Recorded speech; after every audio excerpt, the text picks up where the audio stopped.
lot of kids out there that have working parents that aren't even close to being around to have no secret kind of opportunities with their kids. Yeah. What do you say to those kids to accept your message of hope, Yeah. accept your message of God?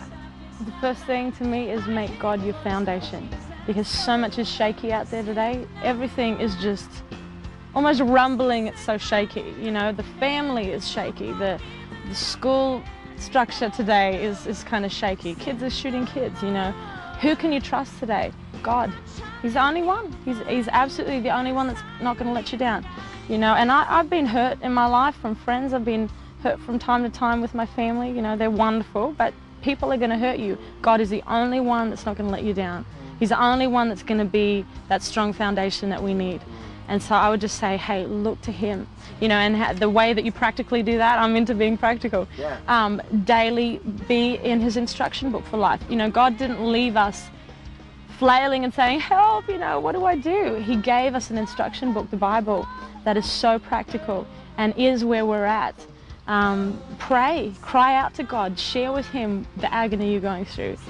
You know, he doesn't just want us to pray and say, God, oh, you're so wonderful. You know, he wants that too, but he wants us to share our pain. The Psalms are full of pain, you know, and just openness. And so we've got to share that with him. Rebecca? Yeah.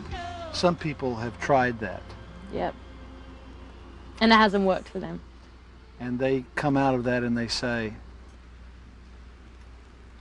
I didn't work. I don't like those TV evangelists in their white suits. I don't like these guys asking for money. I don't like that.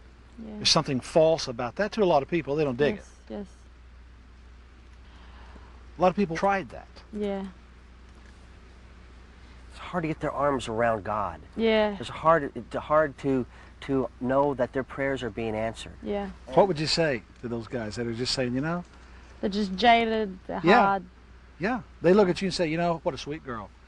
She'll mellow. Yeah, she'll get jaded. Right. People have said that to me before. Like people have said, I want you to come back to me in 5-10 years and see if you're the same.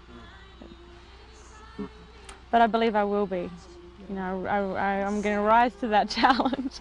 The thing is, one of the things that breaks my heart so much about my generation is it's a very hard, very jaded generation, very cynical, and I see that over and over again.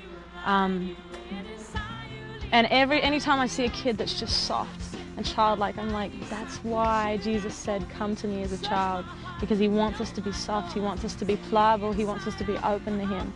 And I pray so often, God, make me a child again, restore my innocence, you know, restore that faith in me, make it go deeper. And so to the person who is hard, the person who has given up and said, yeah, Christianity, whatever, you know, I've seen those televangelists, you know, I've seen them fall, I've seen them have affairs. The person that is like that, I would say, trust again, try again, hope again, you know. He will not let you down. He is there. Soften your heart towards God, come to him as a child, be broken before him, and he'll lift you up. Can't forgive me.